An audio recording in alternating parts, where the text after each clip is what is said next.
Hello and welcome to another episode of Relationship Alive. This is your host, Neil Sattin. Judging from the emails that I get and the clients that I see, many of you are looking for more information about how to repair a relationship after something big like infidelity has happened. How do you repair trust? How do you get your relationship from a place that can feel like total chaos through to the other side, where you have a new sense of possibility and vitality in your connection, and what's happened is just a distant memory? Today's guest is Terry Real. You may remember him from episode 4 on advanced relationship jiu-jitsu. He's the author of the book, The New Rules of Marriage, What You Need to Know to Make Love Work, founder of Relational Life Therapy, and internationally known couples expert and family therapist. Terry Real has also partnered with Esther Perel for trainings on the topic of recovering from infidelity, which is one reason why I thought he'd be a great guest expert on this topic.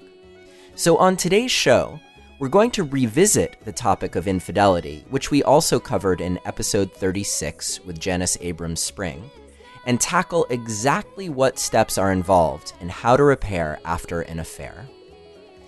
A couple housekeeping things I also wanted to mention. For those of you who are listening right when this episode comes out, you should know that Terry and Esther Perel have also teamed up for a new online course called The Power of Intimacy. The course explores the influence of power dynamics on the passion in a relationship and how to come back into a healthy, vibrant balance when things are out of whack. The course was designed primarily for couples therapists, and I know a lot of you listening to the show do work with couples and might be interested. I also got a sneak peek at the course, and I think there's a lot of good stuff there for you, even if you're not a therapist and simply interested in advancing your skills in relationship. For more information, you can use the link neilsattin.com/power, and that will take you to their site. And if you do happen to buy their course, a portion of the course fee will help support the podcast. If you're interested in their course and don't necessarily want to support the podcast, you can just visit powerofintimacy.com directly. But if you'd like to support the podcast, do go through neilsattin.com/power. Both of those links will be available on the detailed show notes page for this episode, which you can find at neilsattin.com/Terry2. That's Terry for Terry Real, and the number 2. Or as always, and I hope I'm not overwhelming you here, you can text the word passion to the number 33444, follow the instructions, and I'll email you a link to a page that has all of the show notes for all of the episodes, including this one. The course enrollment is only open for a few more days because it includes live calls with Terry and Esther Perel. So if you're interested, check it out before they close the doors. One last thing. It's summer, and I live in Maine, so every year when the temperature soars above 60, it can feel like a miracle. I'm going to do my best to keep this a weekly show, especially for you loyal listeners, but that might mean getting creative with the content here and there, since many of my guests are also taking summer breaks, and a little more difficult to track down. However, if I miss a week here and there, don't despair. This podcast isn't going anywhere. After all, we were recently named one of the top 10 relationship podcasts by Women's Health magazine. That couldn't have happened without you, your help in getting the word out and keeping the ideas coming for interesting episodes. And there are definitely some interesting, useful episodes coming, including this one. So, okay, enough from me. I'm so excited to have Terry Real back on the show to share more of his advanced relational wisdom with us. Terry, thank you so much for coming back to join us here on Relationship Alive. Oh, you're welcome, Neil. It's a pleasure to be here. I want to dive right in to a topic that I've gotten a lot of emails about, which is that of couples who are struggling with how to rebuild a relationship and specifically to repair trust and come back to a place of intimacy after there's been a breach in the trust of the relationship through some form of infidelity. And that could be something like a full-blown affair that's lasted years, or it could be something as simple as Mhm. someone texting an old flame or friending, their ex-girlfriend on Facebook and having a little chat with them, but which can Mhm. feel like an emotional affair to the other partner. So I know Mm. that you've done a lot of this kind of work, repair work with couples, Mhm. and I'm curious to get your thoughts on where a couple really needs to start when there's been a breach of trust. And maybe it's even worth talking about, how do they know if it's worth even trying to repair? Well, okay, so let's start with some definitions. Infidelity, as far as I'm concerned, requires two things. There is a transgression, there's a betrayal of some kind, and there's deceit about it. So those are the two aspects that make for infidelity. And nowadays people are having all sorts of interesting new marital arrangements, but we have we're drawn as a species, I think, toward transgression. So you have an open marriage for everybody but my closest friends, and then guess what happens? Or you can sleep with anybody as long as they're 50 miles away from our hometown, and guess what happens? So even in really elastic situations, people will move toward infidelity. Infidelity can be sexting, it can be as you say, recontacting an old flame. It's in secret. It's a violation of either an explicit or implicit contract, and it's covered over. So if you have those elements, then you're involved with an infidelity. I don't, Neil, and I have to say that my association with Esther Perel, who's marvelous. If I really would invite everybody to come to that course. It's still open and very beginning of it. Um, one of the pages that I took from her book is I don't make a distinction between emotional affairs and sexual affairs. You can have a very intensely eroticized experience by just touching someone's hand or anticipating the next phone call. So whether it's physical or whether it's mostly in the mind, it's still in the body, and I don't think that that's a big difference for people.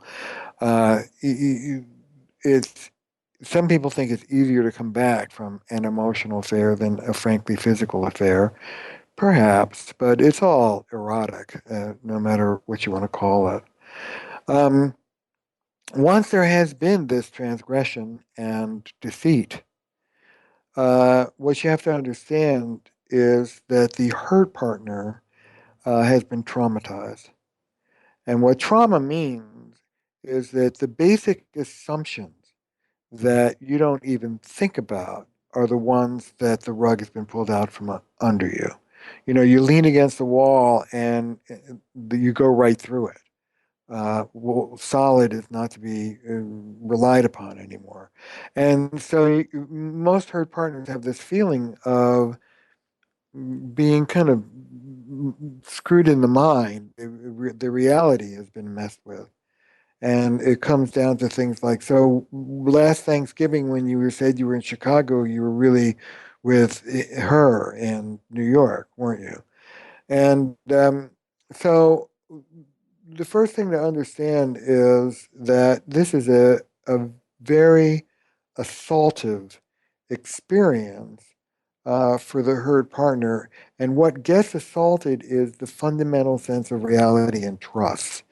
Um, that that is the essence of what it's like to be on the receiving end of an infidelity. Now, the question is how to come back from that shattering. And first of all, some good news. Even without couples therapy. Most people do survive. Most couples survive an infidelity. About two-thirds of couples remain together after an infidelity. And I think that those odds are greatly increased if you have good therapy. Here are some of the steps.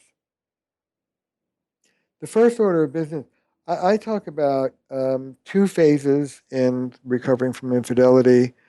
Sarah and Tammy Nelson talk about three phases.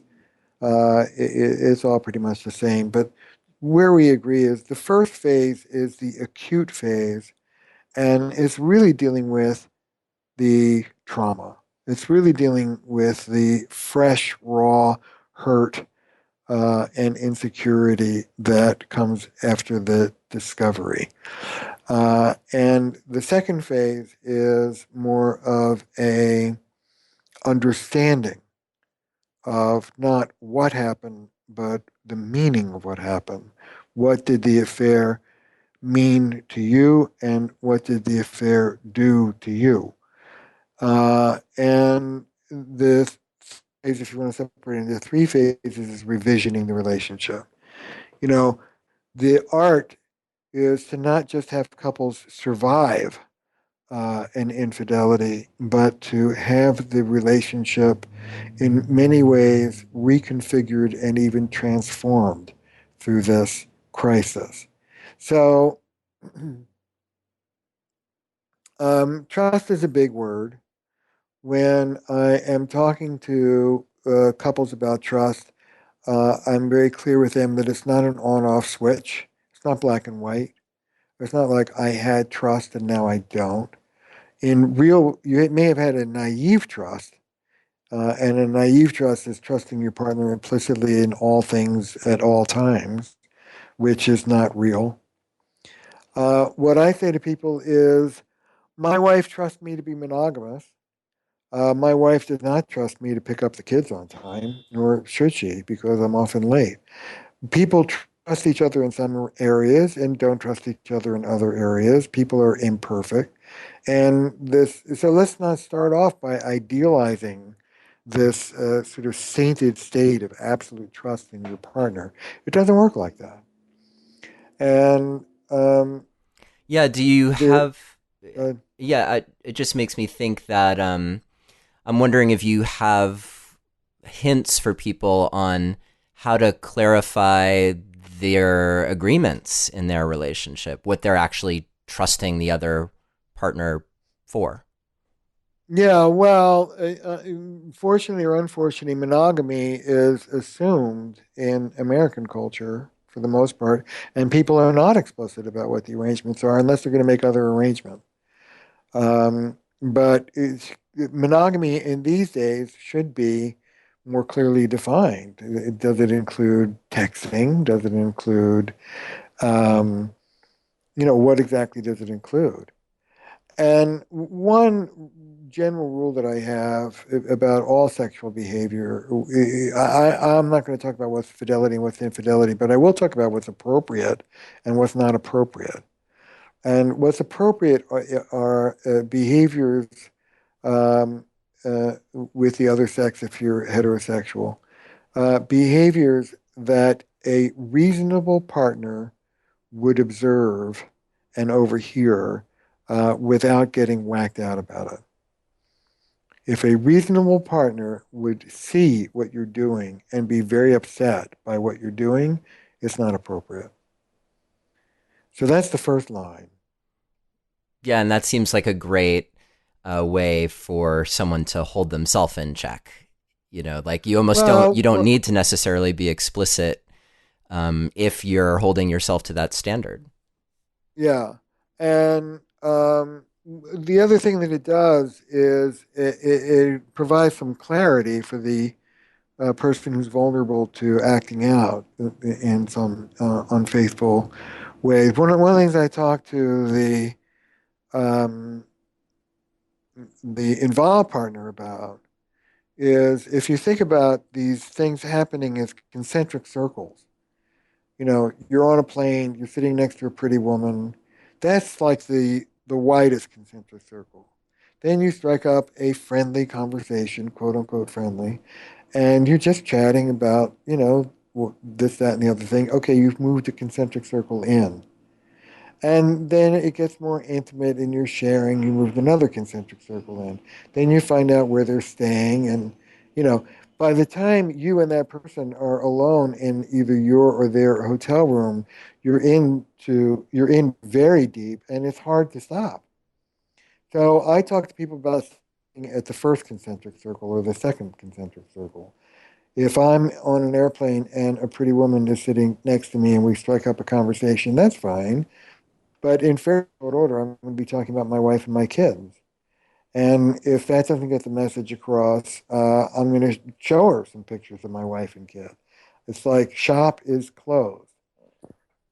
And people can discern that. People can discern. You can be having the same exact conversation with somebody, and you look in their eyes, and shop is closed. And you have the same exact conversation with somebody else, and you look in their eyes, and shop is open. So you know whether you're transmitting that message or not, and there are ways to back somebody off if they're not getting the picture. Uh, so that's that. But let's go back to the issue of rebuilding trust once it's Yes. broken. Yes. So I do believe, unlike some of the other people working with infidelity, I do believe in what I call reassuring behaviors. As long as they're moderate and not too crazy. I do believe in, for example, once a week, once every 10 days, you and the partner can go over their email together. You and the partner can go over their text. You have access to their passwords for all their transparent, open kimono. Um, but I don't believe that you should be able to raid your partner's email or text whenever you feel like it. There needs to be some sense of boundaries here with this. But I do believe that in reassuring behaviors, for example, um, if you're the wife of a guy who cheated for years whenever he was on a business trip, I have a guy like that give the wife the phone number of the room he's in and let her call.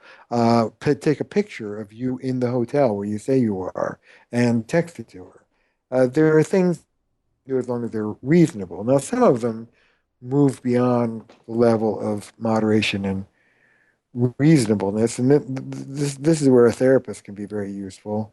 I had a gal whose husband was in real estate in Miami, Florida, and she didn't want him to be driving around his ex-mistress's neighborhood.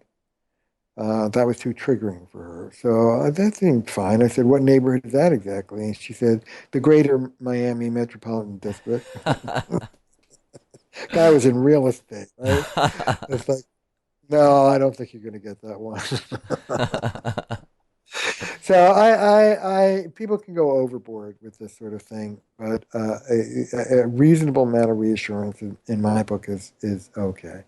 A reasonable amount of clarification about when you said you were here, were you really there, is okay.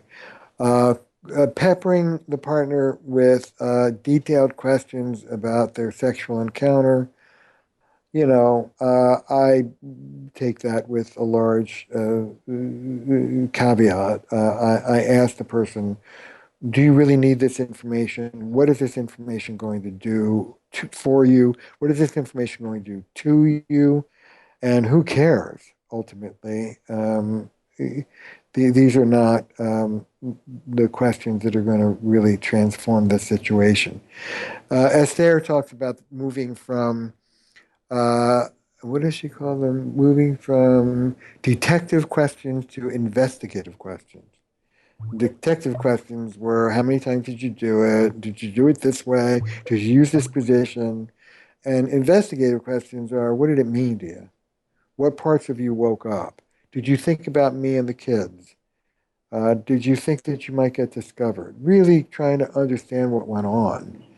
And at some point, detective questions need to move into a more deeper exploration. But the first phase is just getting through the trauma. And that first phase has a few parts to it. It's very critical and often does not happen, particularly without therapy, that the involved partner is accountable. Yes, I did it.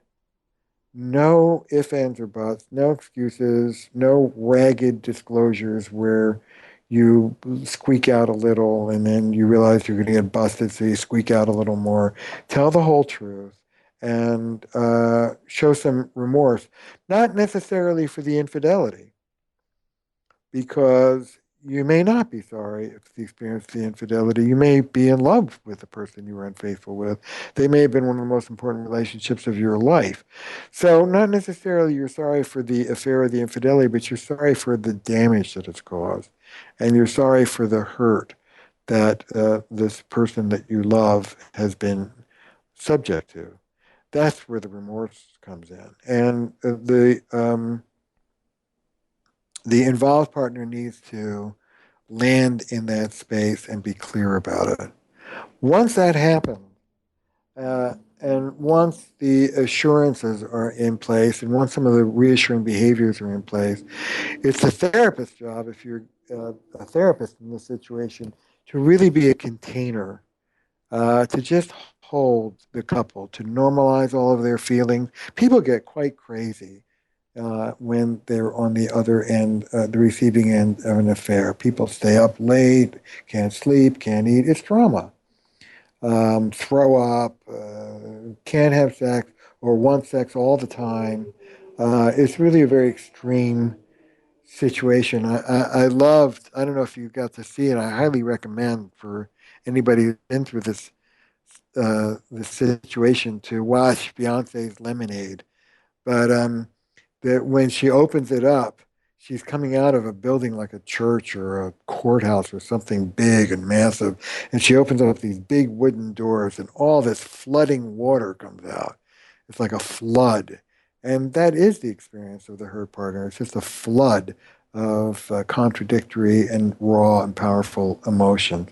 And the job in that first phase is just to survive it, to normalize it and bear it and know that it will get better.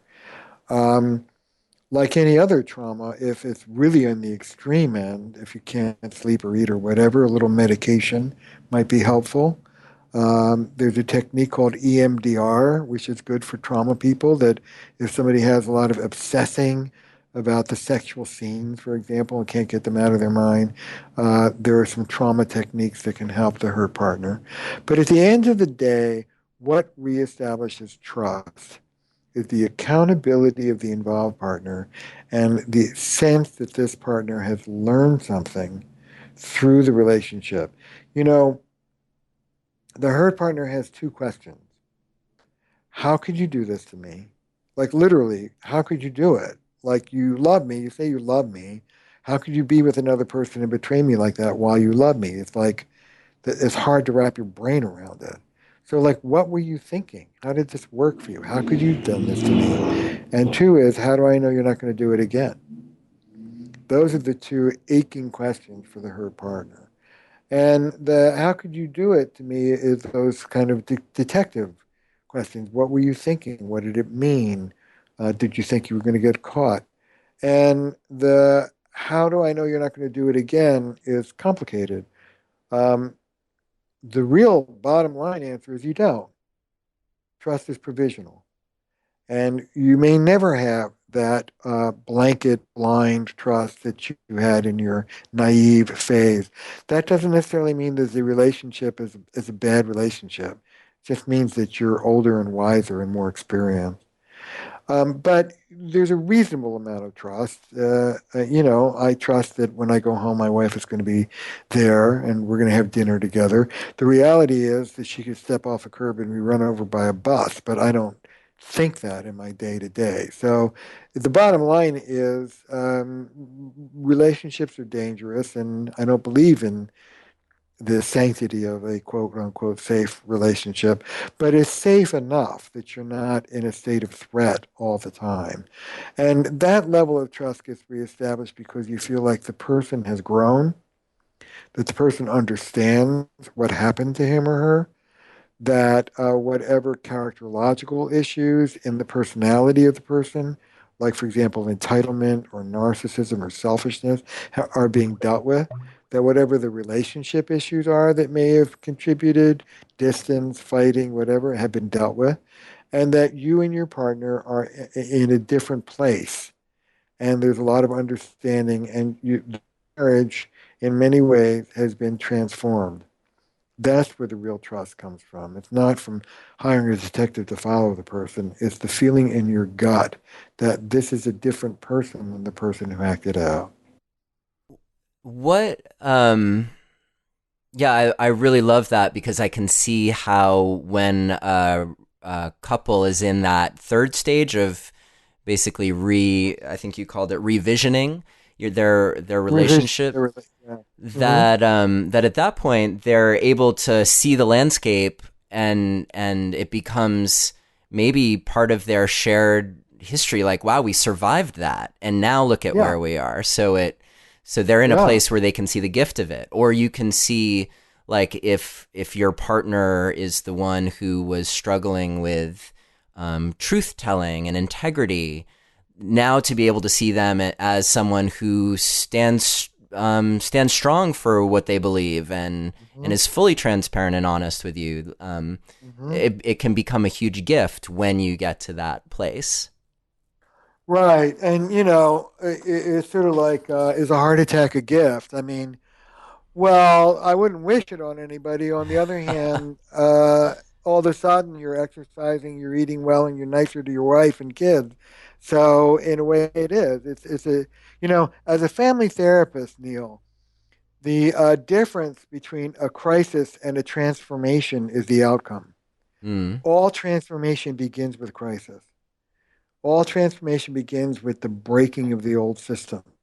And then either it dissolves and you don't have that system anymore, or it reconfigures and you have something very different on your hands.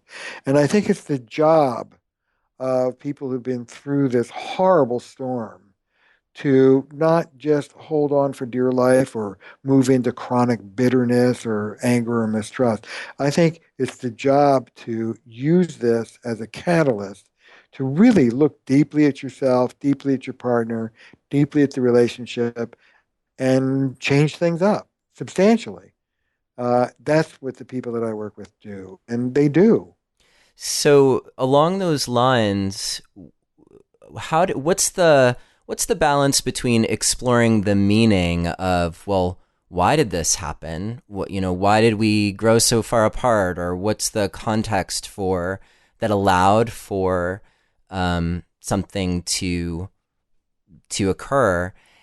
Mhm. And where it verges into, like, blaming the victim, like, because that dance between there there's it takes two to tango, and you know what I mean. As a couples therapist, I don't believe in the concept of provocation. You're responsible for what you do on your side of the seesaw.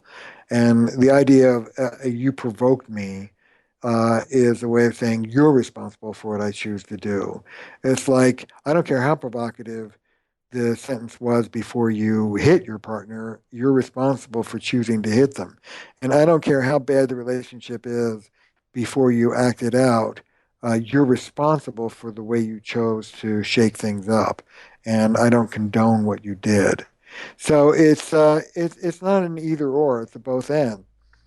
I might say to somebody, yeah, this relationship needed to be shaken up. And that's not the way I would have you do it. So both of those things are true.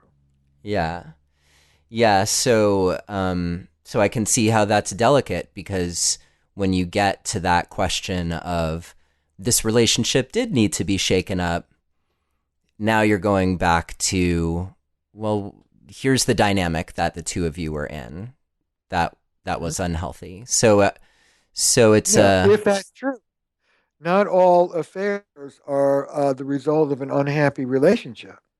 Some affair, I talk about three kinds of affairs. There's relational affairs in which the person is reacting to a bad relationship. There are personality affairs in which the person is acting out some sort of immaturity or, frankly, narcissism. And then there are what I call existential affairs, where the relationship is really lovely and both people are relatively mature people. But you know what? Life is short, and people have affairs. What can I tell you? And so I make no assumptions about what's going on until I actually meet the people and get to figure out what's going on. Yeah, and I can see how each of those are going to have a different course of action associated with them. That's exactly right. So if it has to do with image, like I have guys, this is mostly guys, who have what I call frat boy affairs. And these are guys, usually young, who just haven't figured out what it means to be married yet. They're still out drinking with their buddies and screwing around. And but they've got a wife and kid at home. And it's like, okay, that's got little to nothing to do with the relationship in the marriage. It has everything to do with the level of immaturity of the person who's having the affair. So that's what I call a personality affair. Then there are affairs that really come out of horrible relationships. Women in particular will have affairs toward the end of a relationship when they're completely fed up with their husband. And then there are relationships that are just, gee, I don't know. It looked good at the time, and I was weak, and it was stupid, and I'm sorry. And that's all there is to it, which are in some ways the hardest to get over because if it's just your humanity that caused the affair, then how in the world are you not going to do it again? But they're very different and they demand different approaches, all three of these. I'm curious for your take on the question of getting back to restoring trust. And you said that trust it ends up being a dynamic, that there's no absolute trust over time. And I also think that there's this strange dynamic that comes up where the person who's been, let's say, lied to, how do they know? It's like, how can they know that they are actually hearing the full truth when they've They already don't. been lied to? Yeah. They don't. I mean, in very, very extreme circumstances with bad sex addicts, I will uh, refer them to a polygraph.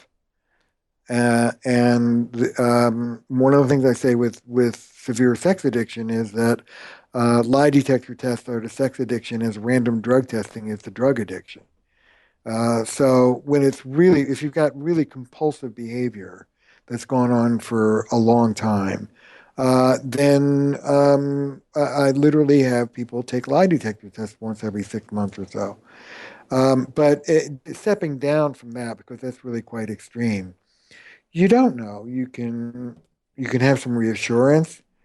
If the person says I'm going to be in X hotel, you can call them at that hotel with their permission and be reassured in that way. But at the end of the day, your sense of trust will come from appreciating that the unfaithful partner has learned about why they did what they did and is no longer in the same place. That's where the trust comes from. And you feel that in your gut. Yeah. And that's a sign that you're at that new place in your relationship, I think. Yeah, and if you're having trouble getting there, I'm going to have to go in a minute, but let me say this as a final thought. Thank you. I would like to see most people who are struggling with coming back from an infidelity getting some kind of help.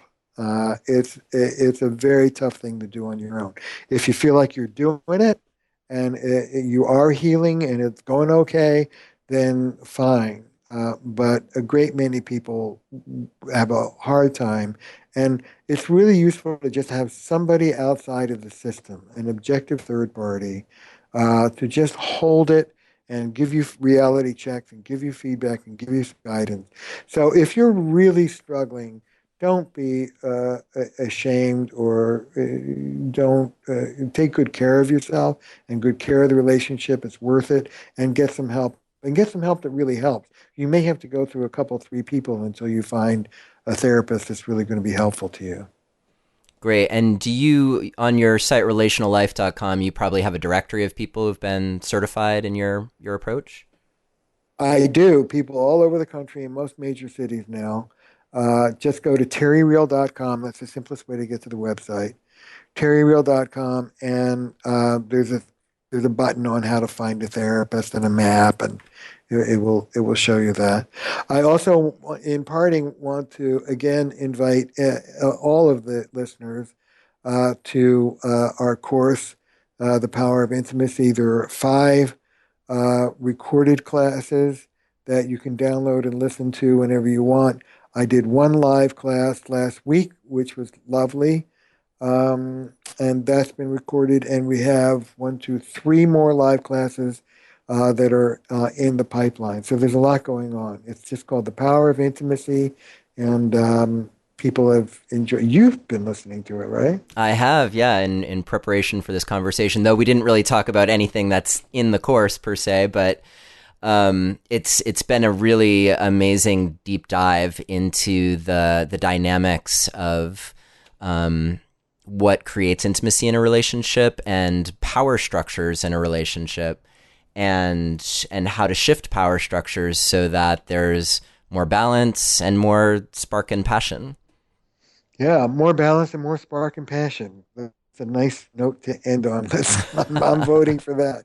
Both more balance and more passion. Great. Well, we will have links to Terry's site and to the Power of Intimacy course on the page for this episode, which will be neilsattin.com/Terry2, because I think we have a Terry 1 from the first time you were on. So TERRY2, or you can always text the word passion to the number 33444 and follow the instructions, which will get you to the episode, the show notes page, and will get you the links to all of the places that we've talked about. So, Terry, thanks again for coming back on Relationship Alive. It's always a pleasure to chat with you, and you're such a gift to the world of learning how to do things relationally. Oh, thank you, Neil. That's great. I always love chatting with you, and I'll see you at Terry 3 at some point. Looking forward to it. Take care. All right. Bye-bye. Thank you for listening to another episode of Relationship Alive. If you like what you've heard and want to make it easier for other people to find out about us, please take a moment to subscribe to our podcast and to rate and review us on iTunes. If you have questions or comments or want to continue the conversation, you can always join our Relationship Alive community Facebook group. And for more information about today's episode, visit us online at neilsattin.com/podcast, or you can always text the word passion, PASSION, to the number 33444 for more information. Finally, do you have a burning question that you're hoping we can have answered here on Relationship Alive, either for a future or past guest? Let me know and I'll see what I can do. Take care and see you next time.